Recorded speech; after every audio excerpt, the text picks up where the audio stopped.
In the 1920s, Americans were enjoying the fruits of a new prosperity. The greatest industrial nation fizzed ahead in a post-war boom. For those who had money, it was a time to get rich quick. Believing they could only win, 1 million Americans had their money in the stock exchange.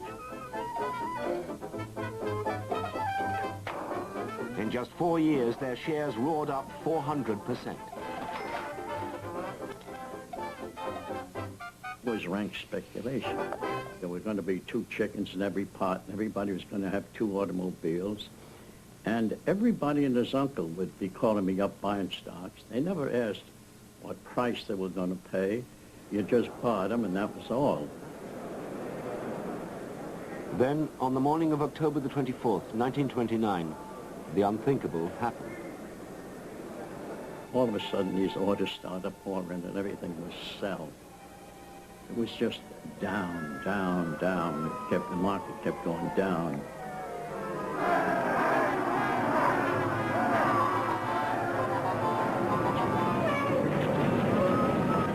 The tremendous crowds which you see gathered outside the stock exchange are due to the greatest crash in the history of the New York Stock Exchange in market prices. Investors who'd been counting paper profits found themselves plunging into real debt. Telegram boys like Bill Bailey were sent door to door, delivering the bad news. The people would get the telegram, open it up, and go into a state of shock. Most of the telegrams said the same. The things are bad. We need more money to hold up your interest. Give us more money or else you're kaput. Then come back an hour later saying you better hurry. We're going under. And it was the same person getting telegrams left and right until finally they just shut the door because they knew what it was. And it was shortly after that that we found out that people were jumping out windows, going bananas, trying to reconcile their differences, figure, and that was the best way to go, you know, head first. The crash affected people far beyond Wall Street. The greatest victims were not the wealthy, but working people around the world. Capitalism had promised progress and prosperity for all. Instead, it delivered mass unemployment and the breadline. From the debris came a new demand for action. Throughout the 1930s, people would press their leaders to bring back their jobs.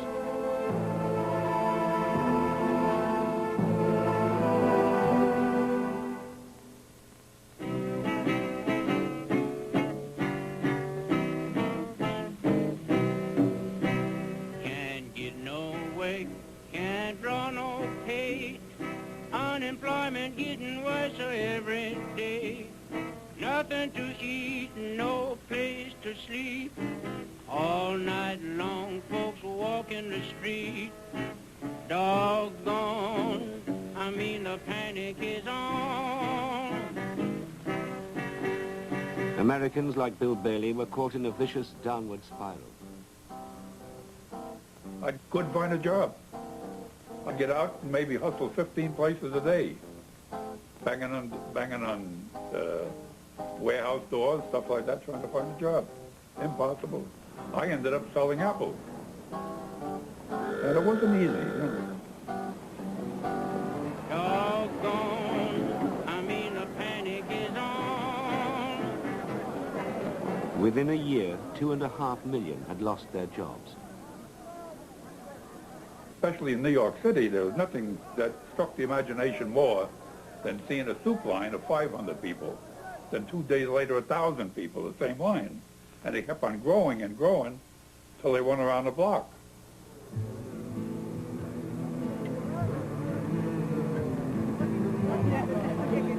Laid-off men were driven to despair, victims of a process they couldn't understand. We haven't got no work. We can't get no work. We're looking for work. We can't get no work, but we will by someday in the future.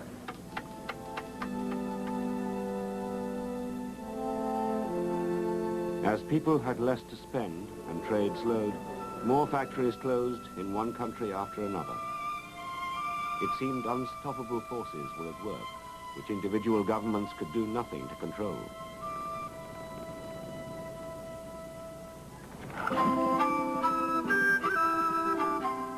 In South America, countries like Chile suffered immediately because they depended on trade with the United States. Chile's copper miners had prospered in the 1920s. But the good times were over. Fernando Liborio had just started work. Cuando vino el crash en Estados Unidos, When the crash happened in the United States, quite honestly, nothing like it had ever been known before. no habían conocimiento de algo semejante. It was as if you were walking along the street and suddenly something hit you. Y queda aturdido. Porque eso estaba muy To lejano. us, it all seemed very remote, miles away. New York was a long way off. Pero en cambio cuando a uno le But when dicen, your own boss tells you you haven't got a job anymore, then you really felt it. entonces sencillamente ahí sí que hay impacto fuerte. Copper brought in 80% of Chile's foreign earnings. Tens of thousands worked to prize it from the biggest man-made hole in the world, in the desert at Chuquicamata. Justo Ballesteros was a contractor to the mine company. Con ese crash de Wall Street, sencillamente, se cerraron fábricas. After this crash in Wall Street, factories in the United States closed and they stopped buying. They stopped buying copper and all the raw materials produced here. Paralización de compra. This paralyzed the market here and so directly affected the entire working population. People were ruined, companies went bust. It was a crisis. The slump was even more devastating for Chileans who produced nitrates, shipped to farmers all over the world as fertilizer.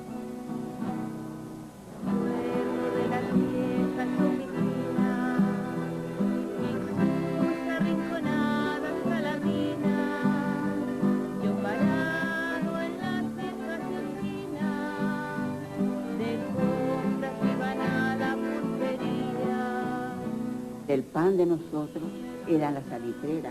The nitrate works was our daily bread. It was our security. There wasn't anything else. Where else were we going to work when the desert was so vast? Claudina Montaño Diaz's family were all nitrate workers. Un día en diciembre, nosotros en nuestra casa. One day in December, we were at home and my husband came back from work. Listen, he said, they're closing it down. And we had to go. Soon they were sending the people away. Repartiendo la gente.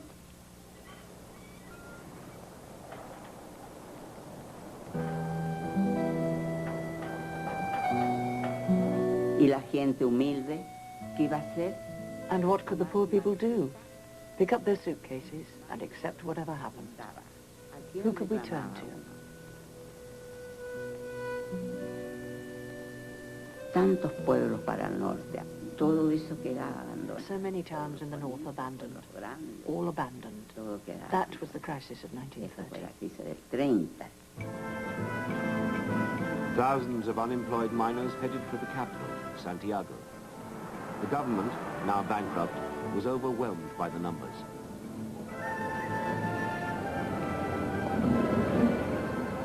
Fernando Liborio was better off than most.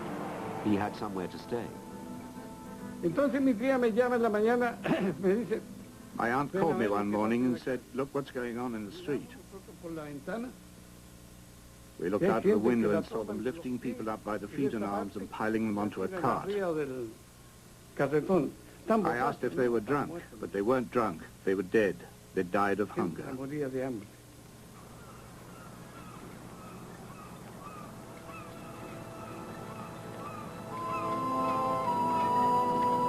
Chile's plight was echoed round the world. Trade collapsed. Without copper, nitrate, or any other cargoes to carry, merchant shipping was idle, and no new ships were needed.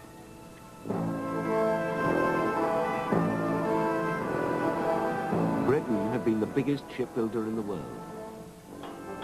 Towns like Jarrow in the northeast were entirely dependent on the industry. I started working in Palmer shipyard as a river catcher, hoping that would be there for life. But it didn't happen, because one afternoon, the foreman come round and she said, "Con, you're finished tonight," just like that. So that was me out. My case could be multiplied by hundreds. Now, in work 1 minute, then the next minute, out. So I wasn't alone. The owners of the oldest shipyards were paid to close down for good, so the newer ones would have less competition.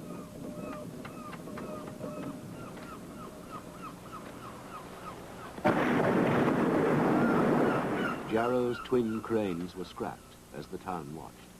It was just part of your life. Honestly, there was some women with tears in their eyes, seeing them go down because they knew that was the finish. Once they came down, the yard was finished. They were a symbol. See? Once the symbol had gone, that's it, we're out. Terrible day. Once the yard had closed, it was as though a blinking blanket had dropped over the town. You know, there was nothing they could do. We just hung around the streets. 3 out of 5 Jarrow workers were now unemployed. The government said the only way to end the slump was to cut public spending and wait for what they called natural recovery.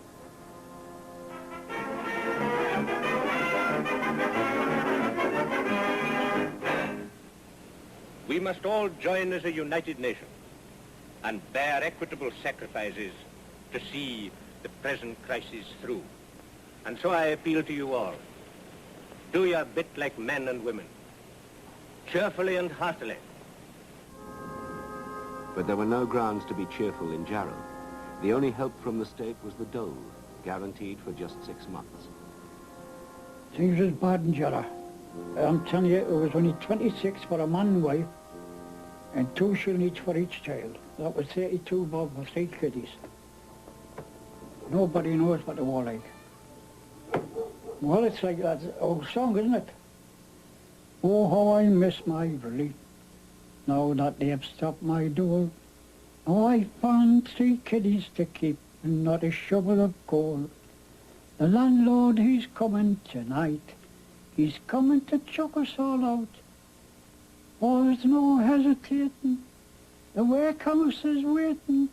Old pal, how I miss my Riley. That's it.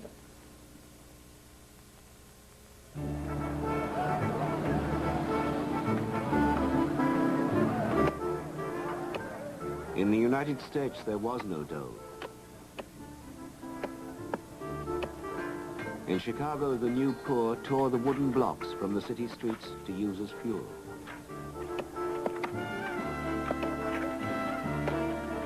In 1929, John Tackman had arrived from Sweden, hoping to find the land of opportunity. I saw the misery all around me. Thousands or tens of thousands of people evicted from their apartments, whole families, and old people sitting in rocking chairs and chairs on the sidewalk, nowhere to go, no food. They could starve to death because there was no social security. There was no unemployment insurance. There was nothing. I ain't got no home, I'm just a roaming round. Just a wandering worker, I go from town to town. And the police make it hard wherever I may go. And I ain't got no home in this world anymore. By 1932, more than 13 million Americans, 25% of the workforce, had no job. I decided that I should head west. In that period of time, there was only one way to get around, and that was by railroad, by boxcar. Some of the cars you get into maybe had 15 other guys in it.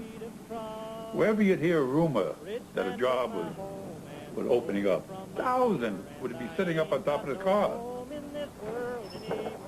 You have to pick the car up when it's doing 5 or 10 miles an hour. After that, I mean, you're taking a chance of losing your life. But you learn all of these things as you go along, something new every day.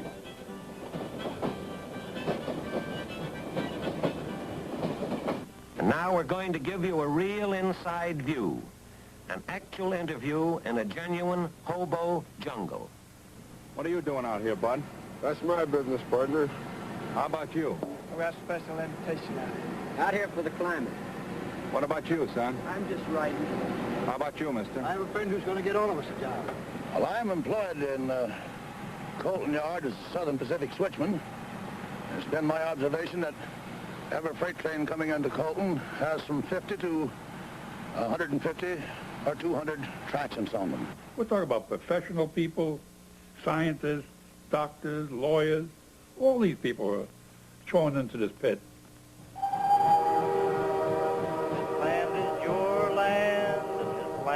My land. John Tackman left Chicago for the farmlands. I went across the Rocky Mountains to try to get a job as an apple picker. This land was made for you and me. And there were at least 25,000 without job coming from all parts of the United States. So I didn't get anything to do. You saw the farms, there were miles of them, and they were all surrounded by fences. And the kids could get over the fences. You saw apples on the ground everywhere. Big, big apples, the biggest I've seen in my life. But there were always vicious dogs sneaking around among the trees.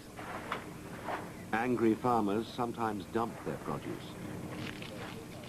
Prices had almost halved. By destroying food, they hoped to reduce the stocks available and so stop prices falling even further. We knew that when people didn't have money to buy bread, the wheat was burned. There was a huge destruction of food in the United States. At the same time, that millions were starving. Millions and millions were starving.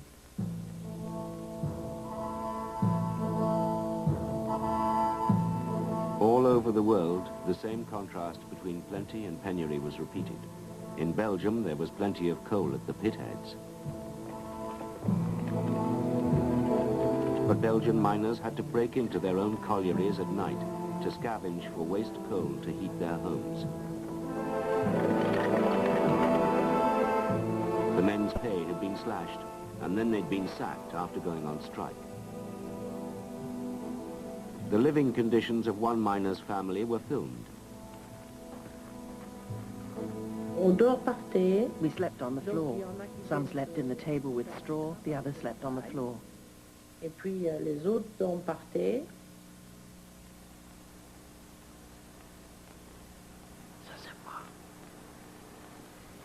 Alors moi je suis dans le That's me, in the cradle because I'm ill. Et alors papa il retourne la table. My father's turning the table round, otherwise there isn't enough room. On n'a qu'une place là.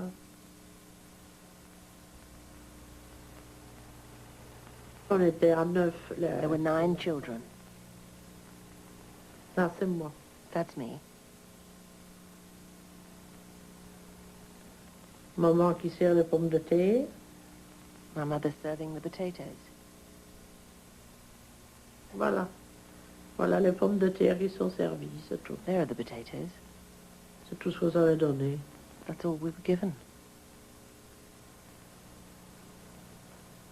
Comment est-ce qu'on a pu vivre comme ça? How did we live like that? Once I built a railroad, I made it run, made it race against time.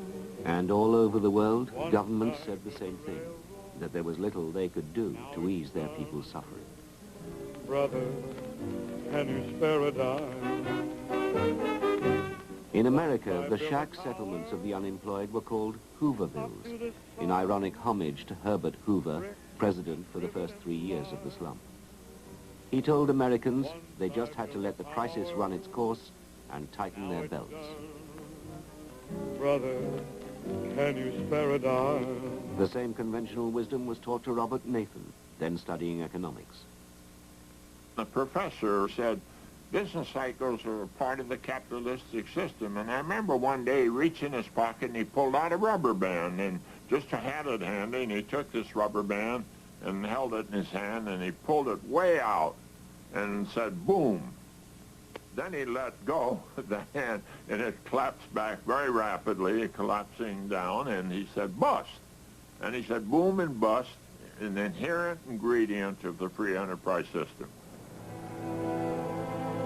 To me, this made no sense at all, because I saw that here were the plants closed down, here were the people wanting to work, here were the people that couldn't afford to buy anything, and so that you had a kind of a vicious circle operating, and nobody was prepared or willing to undertake major measures.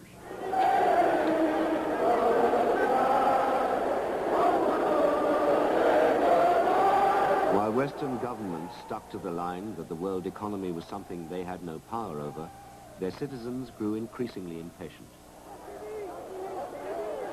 Some governments were shaken and others brought down. Bewilderment turned to anger. When I came down the street and saw my mother on that soup line, I knew damn well that something was haywire. Something was rotten with the whole system. I became receptive to listening to a soapbox speaker after that. The ones that made you interested was the communists. There's nothing to fear the people. Almost on every corner, pounding away against the system. This is the result. This is what's happening. Your people are in soup lines. Your people are begging for clothing. You can't pay the rent. The furniture is being thrown out on the street. This is the result of capitalism gone bananas. And the only way we're going to reconcile it is dump capitalism. Many people were attracted to the alternatives to capitalist democracy, which emerged in the 1930s.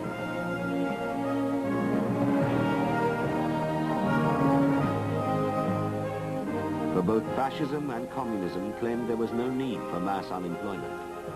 By comparison, the efforts of democratic governments like America's and Britain's seemed puny.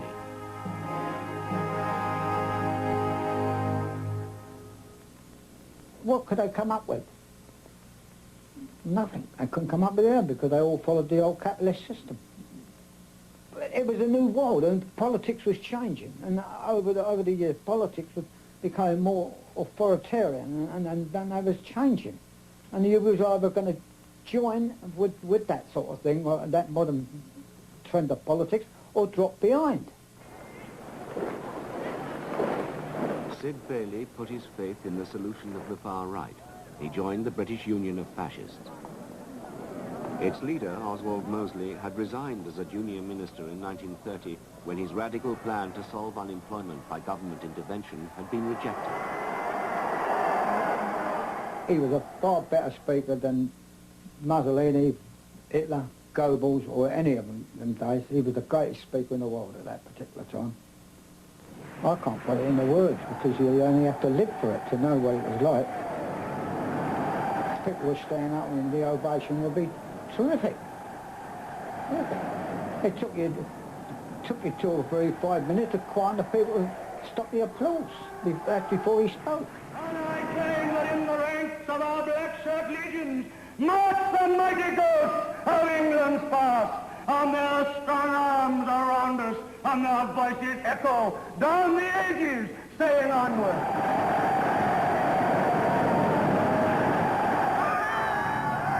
Despite the clamour from right and left for action, the British government wasn't diverted from its orthodox economic line. Elsewhere, countries continued to turn to political extremes. But there was one country where the demand for intervention came from the centre.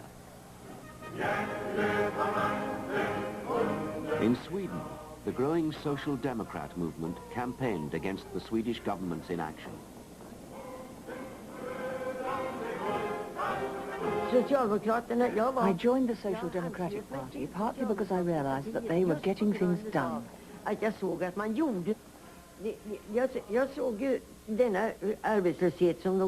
unemployment as a terrible scourge. I was convinced one had to do all one could to remove that scourge from the Swedish people.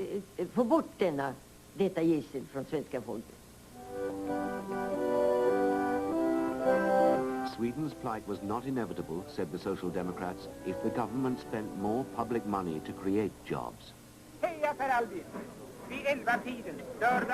In the election of 1932, the Social Democrats came to power under Per Albin Hansson.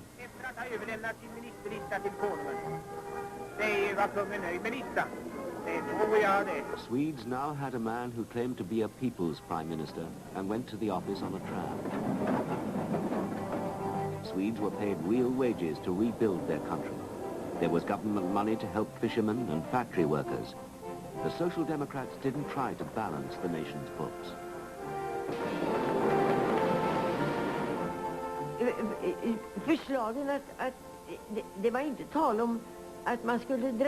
There was no question of cutting back on anything, rather of finding more things to be done. Pushing forwards instead of going backwards.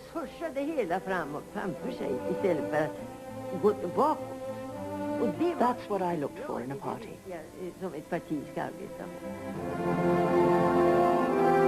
Swedes were promised a folkhem, people's home, where the weak would be protected.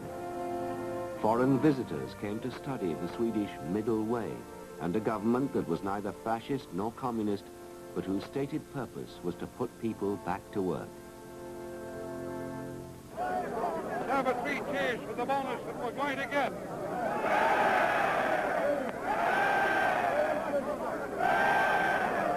With nowhere was the contrast greater than the United States. In 1932, Washington was under siege.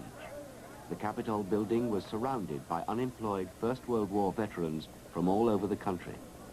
Their only assets were the bonus certificates they'd been given on leaving the army, which promised a cash sum years later. They wanted them paid off now.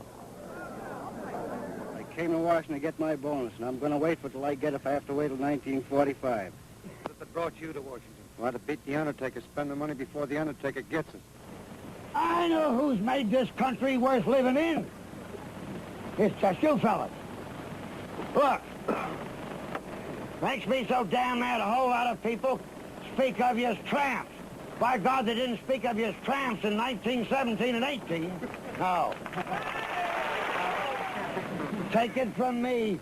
This is the greatest demonstration of Americanism we've ever had. Pure Americanism.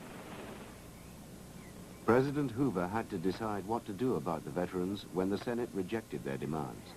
The marchers had stayed on, camped out in central Washington.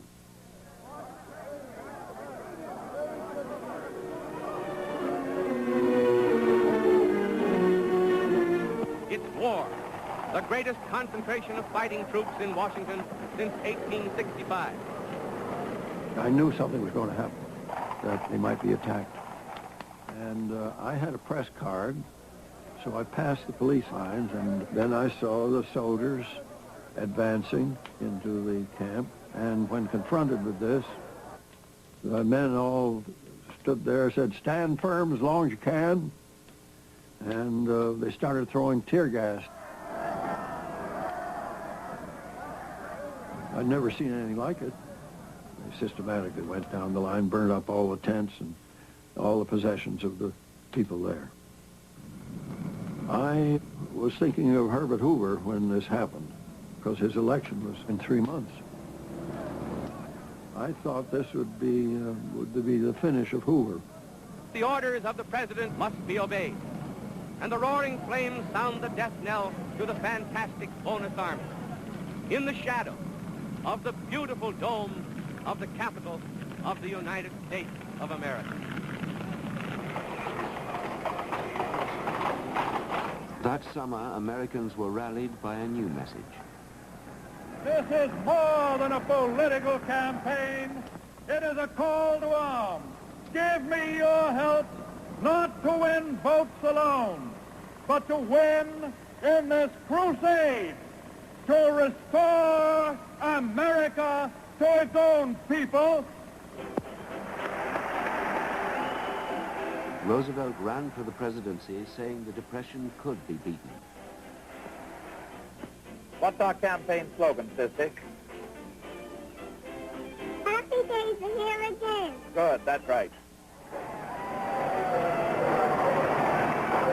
The American people gave Roosevelt a landslide victory to make him the first Democratic president in 12 years. He offered a new style and a new confidence. Let me assert my firm belief that the only thing we have to fear is fear itself. Nameless, unreasoning, unjustified terror, which paralyzes needed effort to convert retreat into advance. I was there at the inaugural. He had a great voice and he had a way of putting words together that made you feel this man means something to me. This man is going to help us. But what he would do, I didn't have much of a sense about it all. I don't think anybody did, but it was a great speech. I shall ask the Congress for the one remaining instrument to meet the crisis. Broad executive power to wage a war against the emergency as great as the power that would be given to me if we were in fact invaded by a foreign foe.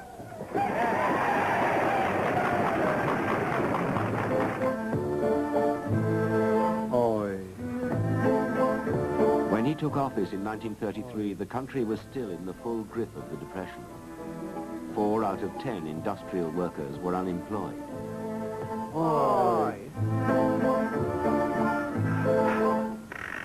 But however grim the situation, the new move was irrepressible.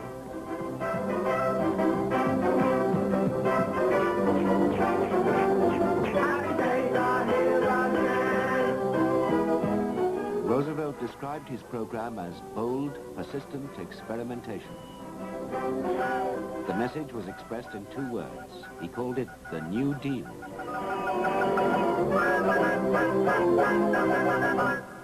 Get it with us.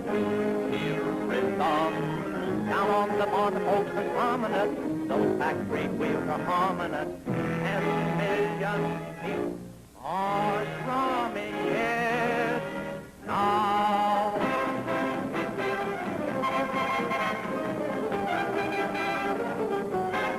In a matter of weeks, Washington was transformed by the rhythms of the New Deal.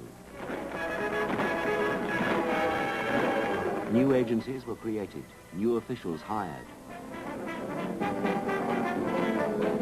The administration tried to kickstart recovery and tackle unemployment.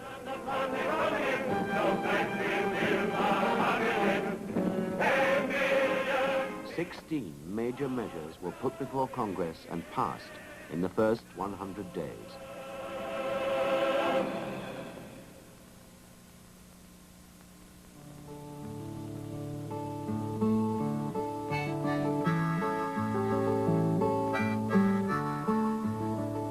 There was immediate help for American farmers who were facing ruin.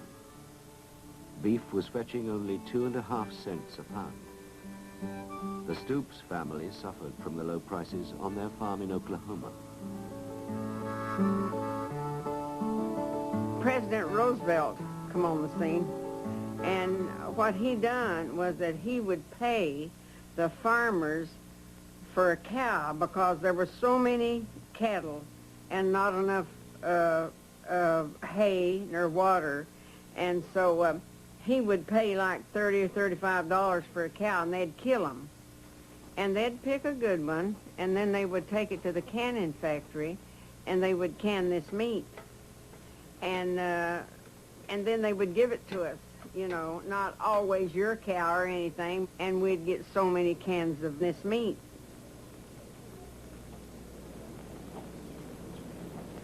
When you don't have food and somebody gives you food, what else could you think but that he cared for you? New York City. Federal jobs for thousands at the rate of 100 a minute. 138 Green Street, New York, tomorrow morning, 9 o'clock. Municipal Building, Borough Hall, Brooklyn, tomorrow morning, 9 o'clock. People were put back to work on schemes that would benefit the country at large. My wife told me, where you going, 12 o'clock? I said, I got to get on that line and get a ticket, and here I am. So if you see me, I'm not lying. I've been out of work for 3 years. I have a wife and 3 children, and I'm tickled to death to have a job. The WVA, WVA, 3 little letters that make life okay. WVA. The Works Progress Administration was one of many new government agencies. There were jobs on roads and public buildings. Men were sent to remote areas to do conservation work.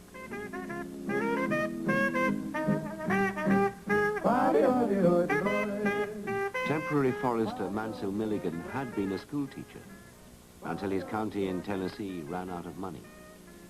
I just wasn't being paid. I couldn't get any money. So when I got that job for $2 a day, a dollar bill looked as big as a saddle blanket. That's how big it looked. Because there wasn't any money moving in the country.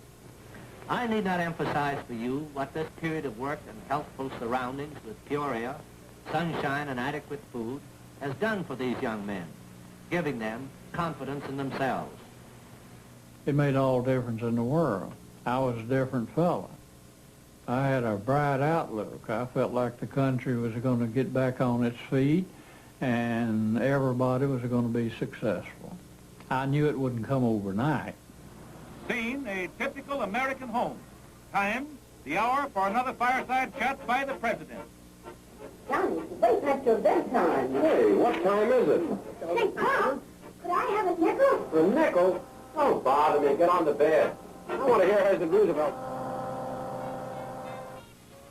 Roosevelt was the first president to use the new power of radio on a regular basis. Ladies and gentlemen, the President of the United States. I stand or fall by my refusal to accept as a necessary condition of our future a permanent army of unemployed. I do not want to think that it is the destiny of any American to remain permanently on relief roll. I heard the President speak over the radio. It gave me such a thrill. I am sure everyone must feel the greatest confidence that what he has done and what he is going to do for the country is for the very best of everyone. Fear is vanishing, and confidence is growing on every side. Hey, Pop, hold up that nickel now. Nickel, you come down here, son. Here's $1 for you.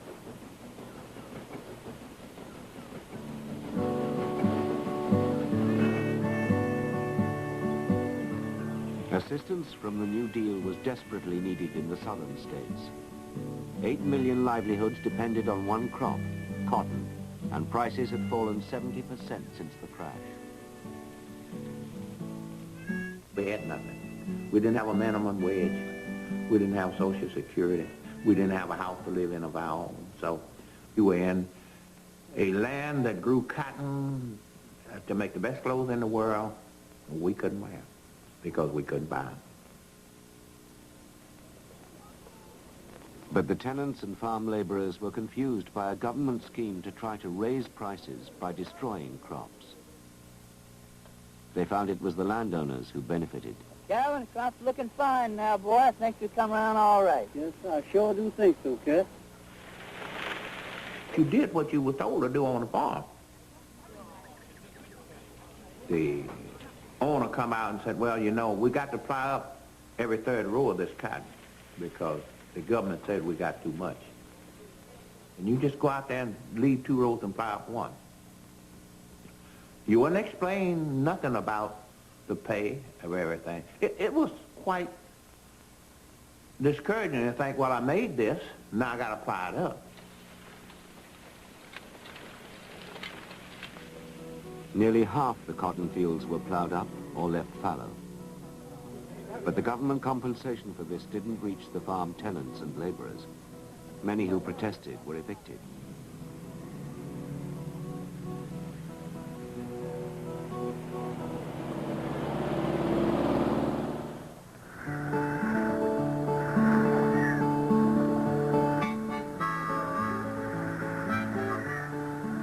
Nor could the New Deal help the struggling Midwest farmers, whose poverty was made worse by years of drought and dust storms.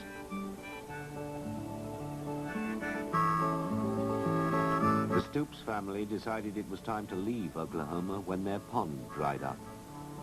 My daddy, he had an old truck, and he fixed that old truck up, and there was 4, 5, 6, 7, 8, 9. There was 9 of us that come in that truck. Up to 1 million made the trek west.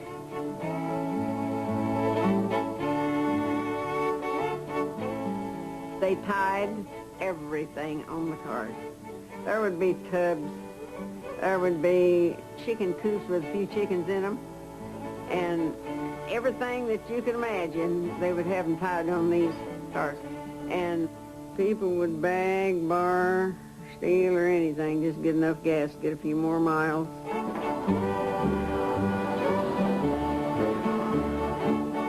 At the end of their journey, the migrants didn't discover the promised land of their dreams. California was still in the grip of the Depression itself.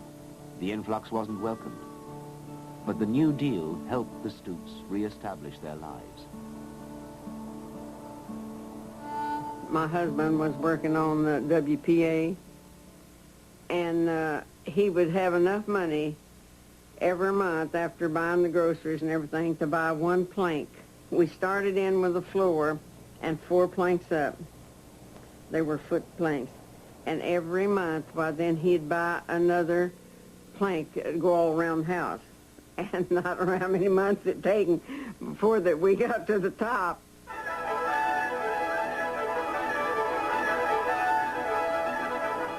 The most ambitious New Deal project was designed to regenerate a whole region, bringing work, water, and power to some of the poorest parts of America.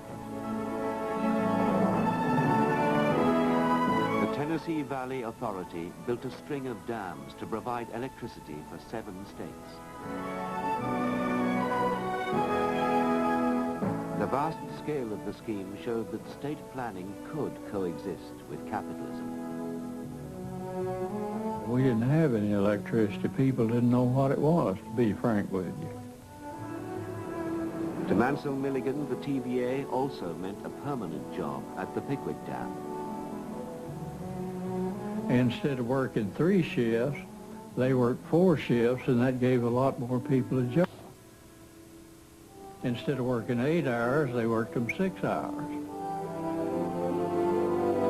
The money that the TVA spent, it trickled out all over the United States. They bought the copper wire from somewhere, and the people who mined the copper, they got a job. Well, I went to work at Pickwick. I worked 6 days a week, and I hired somebody to haul and chop my wood. I hired somebody to paint the house if it needed. So everybody got a piece of the pie. Mr. Roosevelt was big enough to initiate that, and he actually saved the country.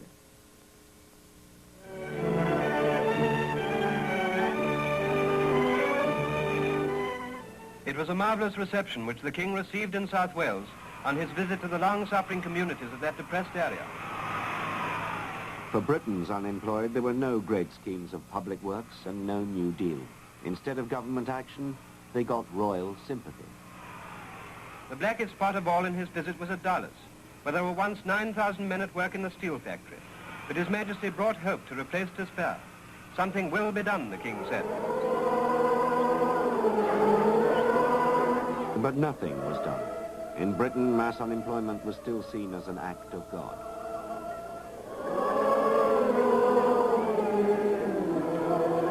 To draw attention to the divide between the depressed areas and the more prosperous South, Jarrow's unemployed planned a march on London in 1936. representations had been made previously, but they were all of no avail. I mean, nobody wants to go marching down to London. That was the last resort. I had to do something, because the government was turning deaf ear to all that please. The Jarrow Petition, a petition to the government for work for the thousands of unemployed in what is probably the hardest hit town in Britain, is being carried to London by the 200 members of the Jarrow Crusade.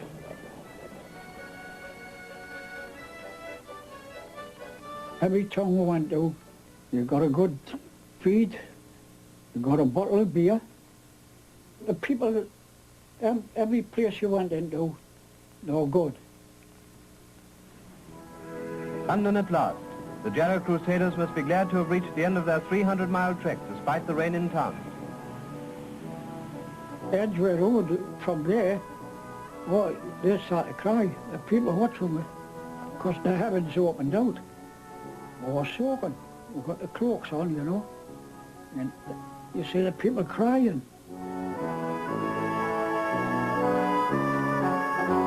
Oh, it was a great feeling. Oh, they were really proud. It was chuckling down the rain, all had the marks on. See? But oh, their spirits was high. Champion. We got torn down. We got a cup of tea, so give a cup of tea. When they got torn down in the House of Commons, that was it. You knew you were finished.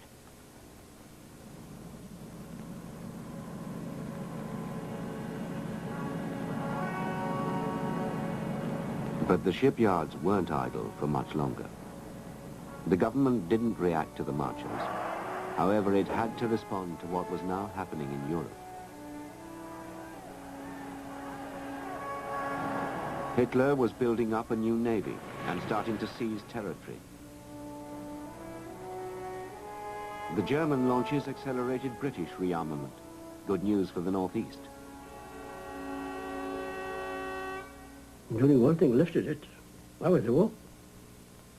If it was hungry for the war, Lord knows what would happen to Jarrow.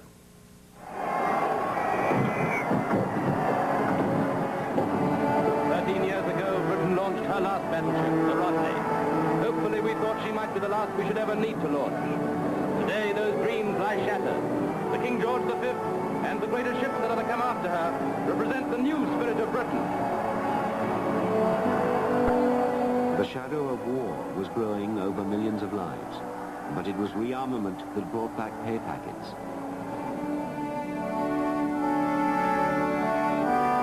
The big powers were once more interested in what Chile had to offer. In any future war, every artillery shell, German, British, Japanese or American, would need copper.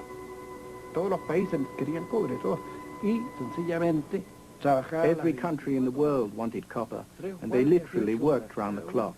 There were 3 8-hour shifts. They didn't stop mining for a single moment. Faltó gente en Chuquicamata. Trajeron gente de Bolivia, de Cochabamba. They needed more workers at Chuquicamata, so people were brought down from Bolivia, watched over like animals, and there they stayed, working. Trabajar. Y hay que trabajando. Now the nitrate from the Chilean desert was in demand again, not for fertilizers, but for explosives. De repente escuchamos un rumor que iban a... Suddenly we heard a rumor that they were going to start up the nitrate works again. We didn't know what to do with ourselves. We were so happy. They started calling for workers. First 10, then 15, then 20. My husband was one of the first.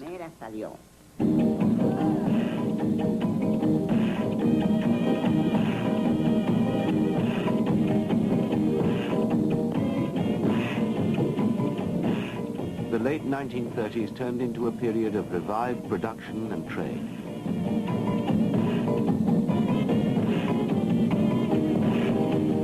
A British animated film reflected the feeling that the slump was well and truly over.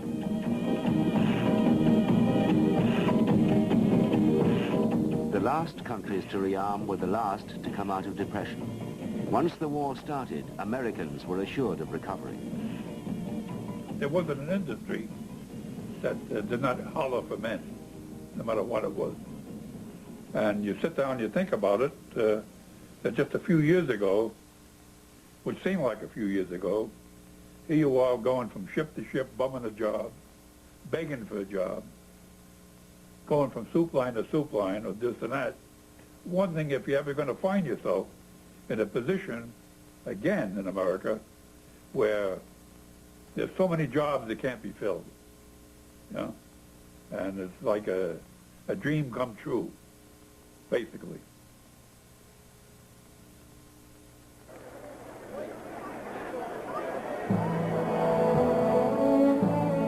For the duration of the war, everyone was needed. But when they looked forward to a better post-war world, people hoped politicians had learnt a lesson. In future, they'd expect their governments to provide jobs for all, full employment. Mass unemployment would no longer be tolerated. The memories were too bitter.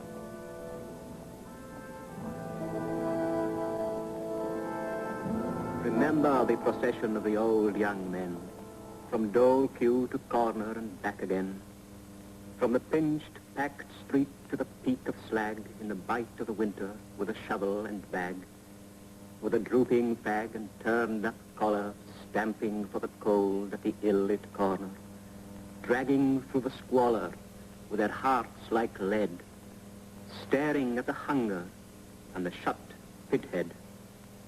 Remember the procession of the old young men. It shall never happen again.